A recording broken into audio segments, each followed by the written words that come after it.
নিশ্চয় জানেন যে এর মধ্যে ত্রয়োদশ সংসদ নির্বাচনের ভোট গ্রহণ শেষ হয়েছে এবং ফলাফলও ঘোষণা শুরু হয়েছে। বেসরকারিভাবে বেশ কিছু ফলাফল আমাদের হাতে এসেছে। আমরা প্রতি মুহূর্তেই এই ফলাফলগুলো পাওয়ার সাথে সাথে আপনাদের কাছে সেটা শেয়ার করছি। নতুন করে আরও কিছু ফলাফল আমাদের হাতে এসে পৌঁছেছে, আমরা সেই তথ্যগুলো আপনাদেরকে জানিয়ে দিতে চাই। আমরা যশোর 4 আসন দিকে একটু খেয়াল করতে চাই। সেখানে দাঁড়িপাল্লা প্রতীক নিয়ে লড়ছেন আসলে গোলাম রসুল নামে একজন প্রার্থী। তিনি এরই মধ্যে তার সোলমপুর ইউনিয়নের যে কেন্দ্রটি রয়েছে সেখানে যে ভোট কাস্ট হয়েছে তার প্রাপ্ত ফলাফল আমরা হাতে পেয়েছি। সেখানে দেখা যাচ্ছে যে 1782 ভোট পেয়েছেন তিনি এবং তার প্রতিদ্বন্দ্বী মতিউর রহমান ফরাজি, যিনি ধানের শীষ প্রতীক নিয়ে লড়ছেন, তিনি পেয়েছেন 698টি ভোট। এর বাইরে যদি আমরা ওই আসনের আরও কয়েকটি কেন্দ্রের ফলাফল দেখি, সেখানে আসলে সব জায়গায় দাঁড়িপাল্লা প্রতীকে যিনি লড়ছেন তিনি এগিয়ে রয়েছেন। বাঘারপাড়া খালিশি যে কেন্দ্রটি রয়েছে সেখানে দাঁড়িপাল্লা প্রতীকে পেয়েছে 1782 ভোট। ধানের শীষ পেয়েছে পাল্লা প্রতীকে যিনি লড়ছেন তিনি পেয়েছেন 1543 ভোট এবং ধানের শীষ পেয়েছে 667 ভোট। জঙ্গলবাথাল কেন্দ্রটিতে দাঁড়িপাল্লার প্রতীকের যিনি প্রার্থী রয়েছেন তিনি পেয়েছেন 1580 ভোট এবং ধানের শীষ পেয়েছে 664 ভোট।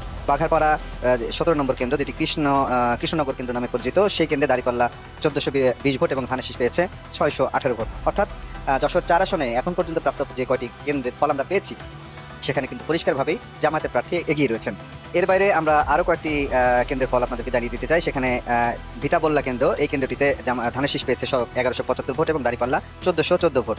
পশ্চিম বলরামপুরে দাঁড়িপাল্লা পেয়েছে 1552 ভোট, ধানের শীষ পেয়েছে 1141 ভোট। এছাড়া দহকুলা কেন্দ্রে দাঁড়িপাল্লা পেয়েছে 987 ভোট, ধানের শীষ পেয়েছে 660 ভোট। এর বাইরে কোট ফাজিল মাদ্রাসা কেন্দ্র যেটি রয়েছে সেখানে দাঁড়িপাল্লা প্রতীক পেয়েছে 1182 ভোট, ধানের শীষ পেয়েছে 651 ভোট। নারকেলবাড়িয়ার যে কেন্দ্রটি রয়েছে সেখানে দাঁড়িপাল্লা পেয়েছে 1542 ভোট, ধানের শীষ 1141 ভোট। বসুন্দিয়া কেন্দ্রে দাঁড়িপাল্লা পেয়েছে 1580 ভোট, ধানের শীষ 816 ভোট। এছাড়া 3 নম্বর রায়পুর ইউনিয়ন, সেখানে দাঁড়িপাল্লা প্রতীকে পেয়েছে 1813 ভোট এবং ধানের শীষ 639 ভোট। সরকারি প্রাথমিক বিদ্যালয় কামকুল, এইখানে এটা শ্রীধরপুরের একটি কেন্দ্র, সেটিতে আসলে দাঁড়িপাল্লা পেয়েছে 842 ভোট এবং ধানের শীষ পেয়েছে 684 ভোট। অর্থাৎ যশোর 4 আসনের প্রাপ্ত যে ফলগুলো আছে সেখানে পরিষ্কারভাবেই জামাতের প্রার্থী এগিয়ে রয়েছেন। এর বাইরে আমরা ঝিনাইদহ 4 আসনের বেশ কিছু কেন্দ্রের ফল পেয়েছি, যেখানে দেখা যাচ্ছে দাঁড়িপাল্লা পেয়েছে 49,495 ভোট। এর নিকটতম প্রতিদ্বন্দ্বী যিনি রয়েছেন কাপ্রিস প্রতীক নিয়ে, তিনি পেয়েছেন 35,970 ভোট আর ধানের শীষ পেয়েছে 24,117 ভোট। অর্থাৎ এই আসনটিতে দেখা যাচ্ছে এখানে আসলে 54টি কেন্দ্রের ফল আমরা হাতে পেয়েছি। সেখানে পরিষ্কারভাবেই দেখা যাচ্ছে যে ধানের শীষ প্রতীকে যিনি লড়ছেন তিনি এগিয়ে রয়েছেন এবং কাপ্রিস প্রতীকের দ্বিতীয় নিকটতম প্রতিদ্বন্দ্বী এবং ধানের শীষ প্রতীক নিয়ে যিনি লড়ছেন তিনি তৃতীয় নিকটতম প্রতিদ্বন্দ্বী হিসেবে যে ফলাফল আমরা পেয়েছি সেটি পরিষ্কার হয়েছে। এর বাইরে চাঁপাইনবাবগঞ্জ 1 আসনের কিছু কেন্দ্রের ফল আমরা পেয়েছি। সেখানে আসলে মোট কেন্দ্র 159টি এবং তার মধ্যে 77টি কেন্দ্রের ফল আমরা হাতে পেয়েছি, যেখানে দেখা যাচ্ছে দাঁড়িপাল্লা প্রতীকে যিনি লড়ছেন তিনি পেয়েছেন 95,641 ভোট আর ধানের শীষ পেয়েছে 74,887 ভোট। অর্থাৎ এখানেও দাঁড়িপাল্লা প্রতীকে যিনি লড়ছেন তিনি এগিয়ে রয়েছেন। চাঁপাইনবাবগঞ্জ 3 আসনে দাঁড়িপাল্লা প্রতীক পেয়েছে 1,15,448 ভোট। আমি আরও একবার বলছি, চাঁপাইনবাবগঞ্জ 3 আসনে দাঁড়িপাল্লা প্রতীক পেয়েছে 1,15,448 ভোট আর তার নিকটতম প্রতিদ্বন্দ্বী ধানের শীষ প্রতীকে যিনি লড়ছেন তিনি পেয়েছেন 72,007 ভোট। এখানে আসলে মোট কেন্দ্র 172টি, যার মধ্যে আমরা 104টি কেন্দ্রের ফলাফল হাতে পেয়েছি। চাঁপাইনবাবগঞ্জ 2 আসনে এখানে দাঁড়িপাল্লা প্রতীকে এগিয়ে রয়েছে। এখানে আসলে মোট কেন্দ্র 184টি এবং আমরা এখন পর্যন্ত ফল পেয়েছি 109টি, যেখানে দেখা যাচ্ছে দাঁড়িপাল্লা প্রতীকে যিনি লড়ছেন তিনি পেয়েছেন 99,337 ভোট এবং ধানের শীষ প্রতীকে যিনি লড়ছেন তিনি পেয়েছেন 88,520 ভোট। ঢাকা 18 আসন, এবার আমরা একটু রাজনীতিকে ফিরতে চাই। ঢাকা 18 আসনে এখানে মোট কেন্দ্র আসলে 218টি কেন্দ্রের মধ্যে এখন পর্যন্ত আমরা 134টি কেন্দ্রের ফল পেয়েছি, যেখানে দেখা যাচ্ছে বিএনপির যিনি প্রার্থী হিসেবে লড়ছেন SM জাহাঙ্গীর, তিনি আপনি জানেন তিনি বিএনপির একজন হেভিওয়েট প্রার্থী, তিনি ধানের শীষ প্রতীকে লড়ছেন, তিনি পেয়েছেন 49,646 ভোট। অর্থাৎ 218টি কেন্দ্রের মধ্যে 134টি যে ফল এসেছে সেখানে বিএনপির প্রার্থী যিনি রয়েছেন জাহাঙ্গীর তিনি পেয়েছেন 49,646 ভোট এবং আরিফুল ইসলাম আদিব, তিনি শাপলাকলি নিয়ে এনসিপির প্রার্থী, তিনি শাপলাকলি নিয়ে লড়ছেন, তিনি সেখানে পেয়েছেন 34,962 ভোট। এই কেন্দ্রটিতে আসলে এখন পর্যন্ত যে ফলাফল দেখা যাচ্ছে, ফলাফলের যে চিত্র সেটিতে আসলে পরিষ্কারভাবে বিএনপি এগিয়ে রয়েছে। ঢাকা 15টি আসনে প্রাপ্ত কেন্দ্র ফলাফল এখন পর্যন্ত 30টি কেন্দ্রের ফল হাতে এসেছে। সেখানে দেখা যাচ্ছে জামায়াত ইসলামের আমির যিনি রয়েছেন শফিকুর রহমান, তিনি পেয়েছেন 17,454 ভোট এবং বিএনপির মিল্টন তিনি পেয়েছেন 12,923 ভোট। এখন পর্যন্ত 28টি আসনের ভোট গণনা শেষ হয়েছে। আপনাদেরকে জানিয়ে রাখতে চাই, আমরা এখন পর্যন্ত যেসব ফল আপনাদেরকে জানাচ্ছি এগুলো সবই কিন্তু আসলে বেসরকারি ফলাফল। নির্বাচন কমিশন থেকে এখনো পর্যন্ত আনুষ্ঠানিকভাবে কোনো ফল ঘোষণা করা হয়নি, আমরা সেই ফলের অপেক্ষাতে রয়েছি। তবে তার আগে বেসরকারি যে ফলাফলগুলো এসেছে সেগুলো আপনাদেরকে জানিয়ে দিতে চাচ্ছি। এর বাইরে আপনাদেরকে জানিয়ে রাখতে চাই যে জামায়াতের প্রার্থীরা যেসব কেন্দ্রে এখন পর্যন্ত এগিয়ে রয়েছে সেই কেন্দ্রগুলো আপনাদেরকে একটু জানিয়ে দিতে চাই। লালমনিরহাট 1, নীলফামারী 3, এগুলো আসলে উত্তরবঙ্গের আসন। রংপুর 1, রংপুর 2, রংপুর 3। দিনাজপুর 6, গাইবান্ধা 1, চাঁপাইনবাবগঞ্জ 1, নওগাঁ 6, কুষ্টিয়া 1, কুষ্টিয়া 2, কুষ্টিয়া 3। কুষ্টিয়া 3-এ কিন্তু আপনারা জানেন যে আমির হামজা এখানে লড়ছেন, তিনি কিন্তু বড় ব্যবধানে এগিয়ে রয়েছেন, তার জয়টা প্রায় সুনিশ্চিত বলে আমরা জানতে পেরেছি। এর বাইরে কিশোরগঞ্জ 5-এও জামাতের প্রার্থী এগিয়ে রয়েছেন, শরীয়তপুর 3-এ জামাতের প্রার্থী এগিয়ে রয়েছেন, লক্ষ্মীপুর 3-এ জামাতের প্রার্থী এগিয়ে রয়েছেন, চট্টগ্রাম 16-তেও জামায়াতের প্রার্থী এগিয়ে রয়েছেন।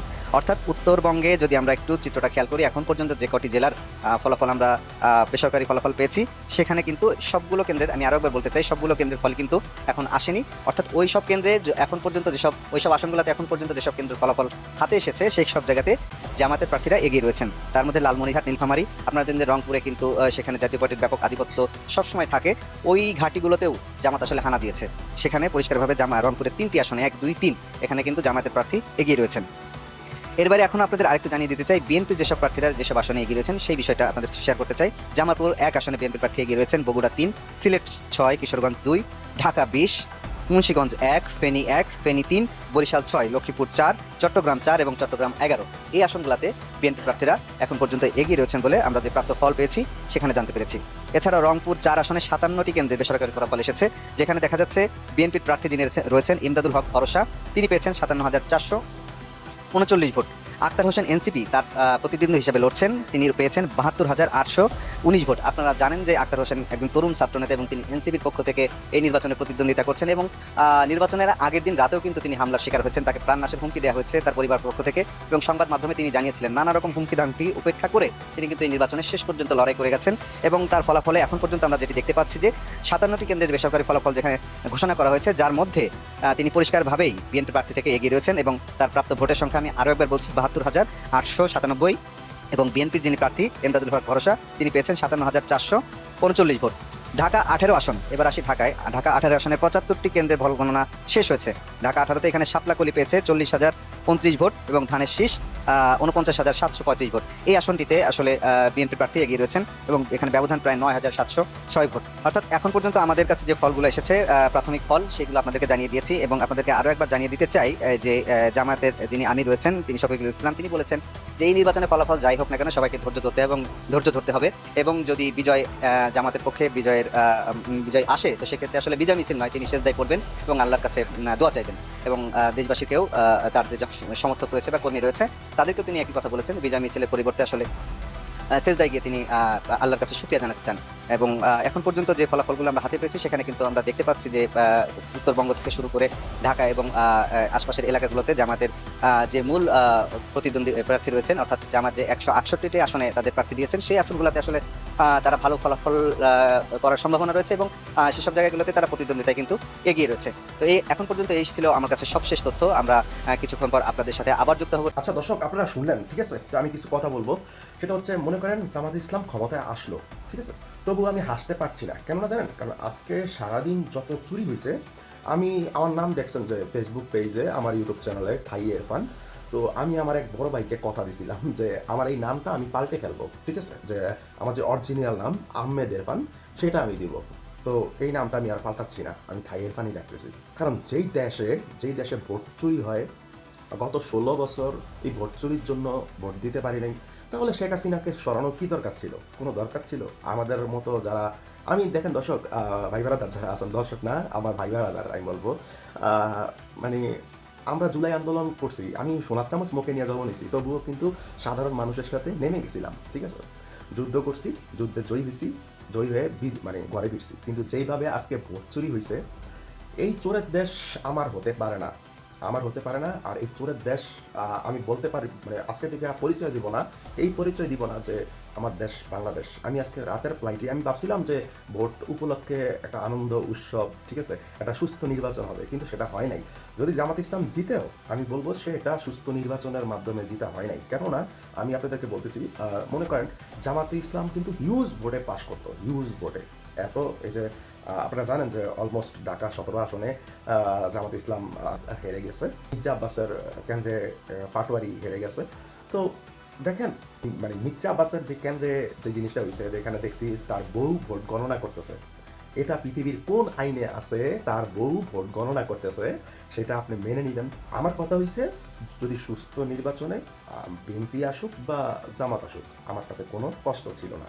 কিন্তু যেভাবে ভোট চুরি হয়েছে, দেখেন এখন আপনারা দোষ দিতে পারেন যে প্রশাসনের, না ভাই আমি প্রশাসনের দোষ দিতে পারবো না। আজকে আমি সারাদিন যা দেখছি রোডে ঘাটে, সেটা ধরেন আমাদের আর্মি ভাইদের এবং পুলিশ ভাইদের উপরে আমি অনেক আজকে আর্মি ভাইদের উপর আমার শ্রদ্ধাবোধ অনেক বেশি বেড়ে গেছে, বিশ্বাস করেন আমি আজকে সারাদিন যা দেখছি।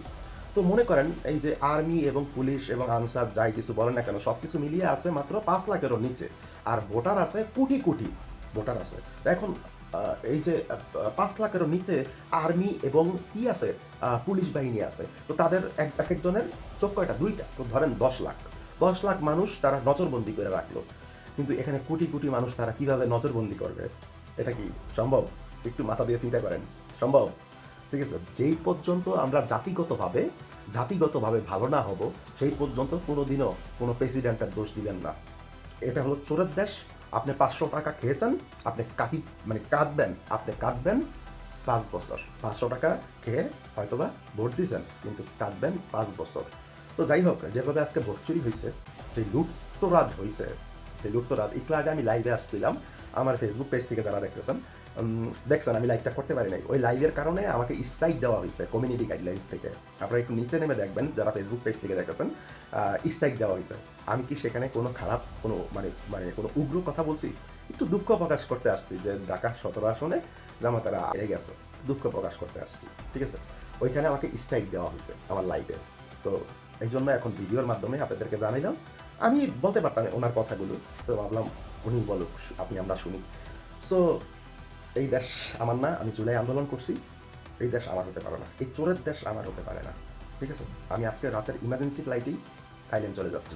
আল্লাহ হাফেজ। আমি এই ভিডিওটা আমার কাজের লোককে দিয়ে চলে এসেছি এডিটিং করে ছেড়ে দেওয়ার জন্য। আমি জানি না কখন সে ছাড়বে, তবে আপনারা যখন হয়তো ভিডিওটা দেখছেন, হয়তো বা আমি এয়ারপোর্টে বসে আছি বিমানের জন্য, অথবা বিমানে আছি। দোয়া করবেন। আল্লাহ হাফেজ।